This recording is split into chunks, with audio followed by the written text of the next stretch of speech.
कराची के इलाके यूसुफ गोट में गुज़िश्ता रोज 70 मिलीमीटर बारिश के बाद ताहाल पानी की निकासी मुमकिन नहीं हो सकी है। शहरियों को किन मुश्किलात का सामना है, जान लेते हैं बोली उसकी नुमाइंदा मरियम हसन से। मरियम, बताइएगा।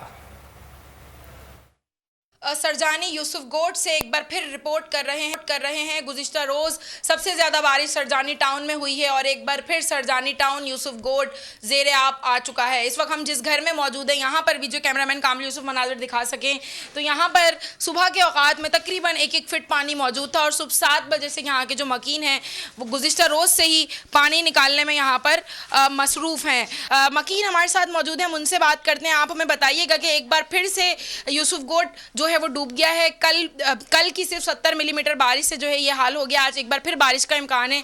कितने ज़्यादा खौफज़दा हैं बारिश से और क्या कहना चाहेंगे? बारिश से तो बहुत ज़्यादा खौफज़दा हैं हम, और क्या कहना चाहेंगे, हम हर बार डूबते हैं, हर साल डूबते हैं।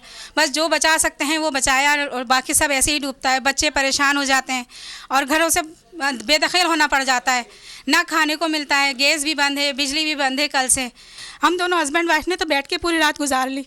बच्चों के साथ कैसे गुजारें रात, ये समझ में नहीं आता। यकीनन यहाँ के मकीनों का दर्द सिर्फ वही लोग समझ सकते हैं जिनके घर अपने डूबे हों, जिनके घर में 24 घंटे से चूल्हा नहीं जला हो, जिनके घरों में खाने को कुछ ना बचा हो, जिनके बच्चे को जो है दूध ना मिला हो। यही हाल जो है यहाँ के लोगों का है। लेकिन हुकूमत वक्त एक बार फिर बेहिसी का मुजाहरा कर रही है। गुज़िश्ता साल की तबाही के बावजूद जो है इस हवाले से आप आगाह करी थी मरियम।